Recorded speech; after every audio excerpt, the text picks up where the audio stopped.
That is a picture of a blue whale breaching. Breaching is when a whale completely comes out of water, clears and jumps and goes back. Joy of life. Imagine, through water, what force and speed must it swim at to be able to come clean out. You're talking about 190 tons becoming airborne. Ajib. Qudrat of Allah subhanahu wa ta'ala. This is our Rabb, my brothers and sisters. This is our Rabb. Rejoice that Allah has given you the basira to recognize Him. Rejoice that you are not among those stupid people of the world who look at this and say this is an accident. Inna lillahi wa inna ilayhi rajiun. That is a scale diagram of a heart of a blue whale.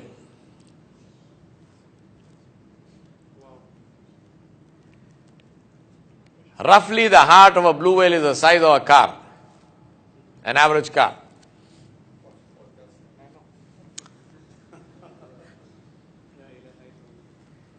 The call of the blue whale, the sound of it, is 188 decibels. What does that mean? It means it is louder than a jet engine. They have measured blue whales calling in California, off the coast of California. They have recorded them off the coast of Japan, across the Pacific Ocean. This means that if you were a blue whale, you could speak to your brothers and sisters in Australia without a phone.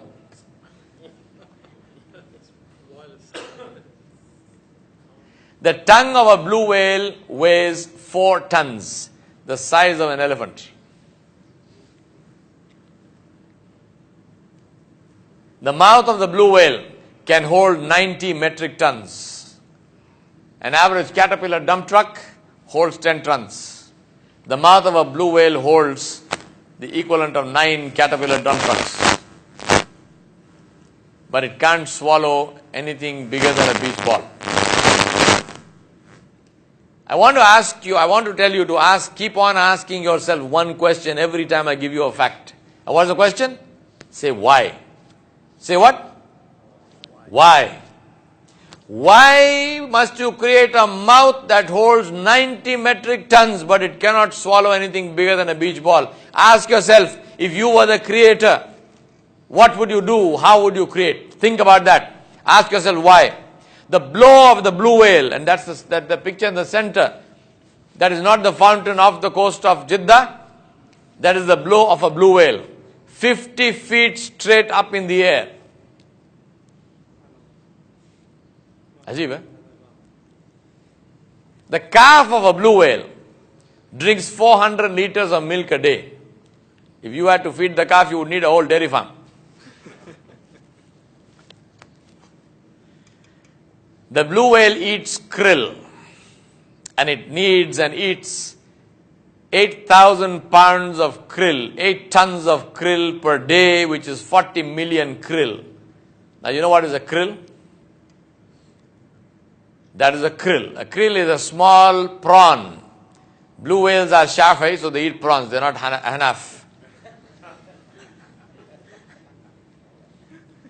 Interesting thing about a krill is that little thing has actually a lifespan of up to 10 years, if it keeps clear of blue whales, obviously. To give you an idea of how big a krill actually is, that's how big it is. The biggest, the Arnold Schwarzenegger of krills weighs 1 gram. Now imagine, if you were a creator, and you created a creature which is 190 tons in weight, more than 100 feet in length, what would you decree as its food? You would decree ships and sharks and, yes? Why does Allah subhanahu wa ta'ala decree that something which is that big eats something which is so small? What is the question to ask? Why? Let's go into the air. A bird called the bar-tailed godwit has the longest non-stop flight, migratory flight of 11,500 kilometers. It flies from Alaska to New Zealand, non-stop. Now, what does that mean? And takes 9 days and nights.